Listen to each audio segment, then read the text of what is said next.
Out to the parking lot. He was waiting for me. It was what he did next. First the mountains, then these canyons winding around themselves. Haven't seen a house in an hour. It's getting dark now. The clock says the same things as it did when I started this morning, but it's the other hemisphere of the day. We talk a lot as a species about the night sky. It's one of those subjects that come up more often than, say, the social structure of bees. That's just an example. Which is interesting because the social structure of bees is something. It is an active object that can be looked at. And so much of the night sky is nothing at all. It is an empty box. And, like all emptiness, it is a mirror. Or don't listen to me. I'm just a lady driving deodorant from one place that doesn't need it to another. I only say because, well, if you could see what I'm seeing, you'd understand. The night sky is something striking right now against the dark silhouettes of the trees. It's beautiful. So much that I've seen is beautiful. More than you would think. Even the worst things.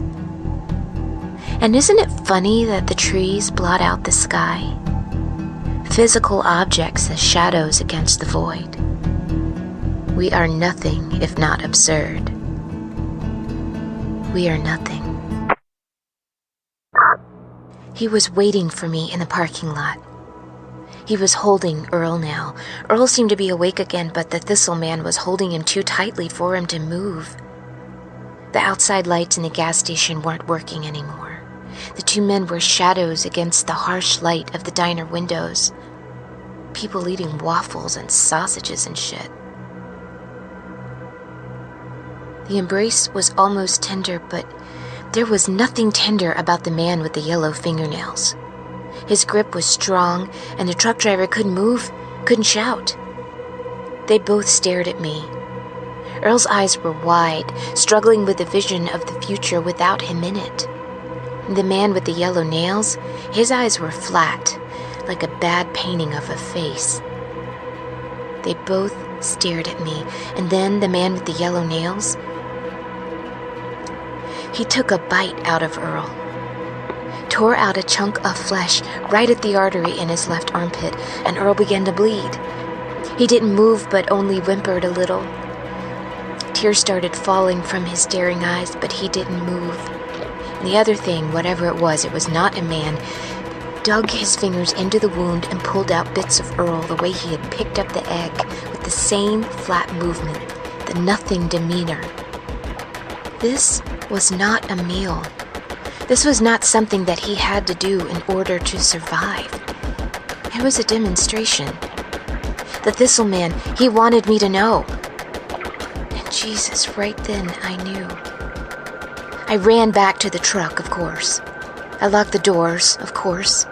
Of course, I pulled out of the parking lot as fast as a truck that size will go, which is not fast enough in a situation like that, of course. Of course I cried, Alice. Of course I did. Behind me in the mirror, I could still see the two figures. I could see the distant shadow of Earl dying without a friendly face in sight. The only person who could help him driving herself away to safety. And just the company of a monster to accompany him in his dissipation. I couldn't see details anymore. Those were in my memory.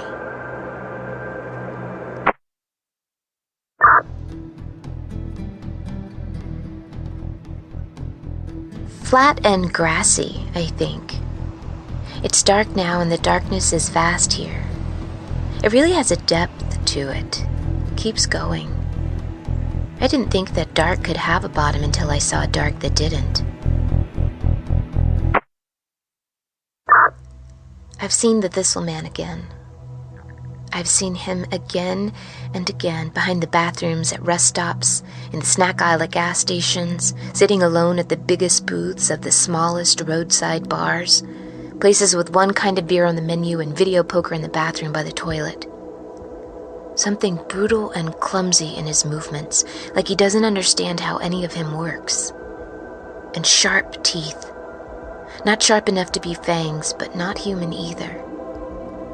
And yellow fingernails. Not cigarette yellow, but translucent yellow, just below the surface.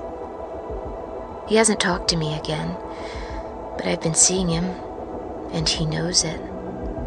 He wants me to know he's following me. I don't know who this... I won't say man. He isn't a man. I don't know what he is. Do you know, Alice? Is this why you left? Or was it something else?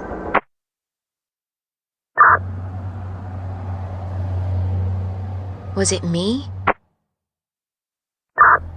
And now here.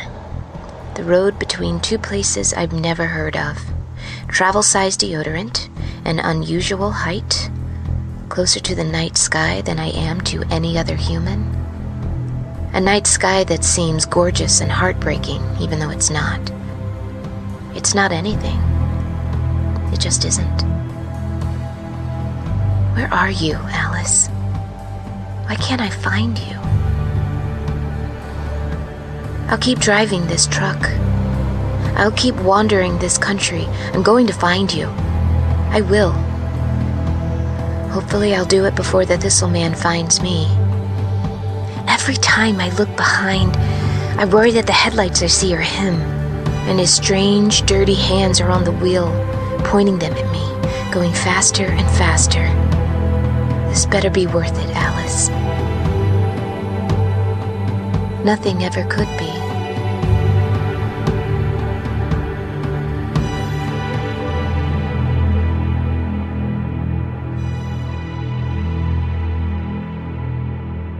Thanks to Audible.com for supporting our podcast. They are making our weird little story that would be difficult to pitch in the world of mainstream media possible for us to produce, and we're really excited to have them on board. Audible.com is a leading provider of audiobooks with more than 180,000 downloadable titles across all types of literature, including fiction, nonfiction, and periodicals. Audiobooks are great to listen to when you are driving endless miles through the night, hiding from a murderous semi-humanoid creature. For our listeners, Audible is offering a free 30-day trial. Just go to audible.com/dead and browse the over 180,000 audio programs. Pick a title you like, download it for free, and start listening. It's that easy. One audiobook you may consider is Night Film by Marisha Pessel, a strange and beautiful mystery that takes place in a dream version of New York. You know, I went through that book twice in as many months, and talking about it now just makes me want to go experience it again. And you could be experiencing it for the first time right now. All you need to do is go to audible.com/dead to get your free 30-day trial. That's audible.com/dead. And now, the answer to our riddle. Why did the chicken cross the road? Because the dead return, because light reverses, because the sky is a gap, because it's a shout, because light reverses, because the dead return, because footsteps on the ceiling, because footsteps in the basement, because the sky is a shout, because it's a gap, because the grass doesn't grow, or grows too much, or grows wrong, because the dead return, because the dead return. That is why the chicken crosses the road. That's audible.com/dead. This has been a production of NightVale Presents. Find out more about us and our shows at nightvalepresents.com.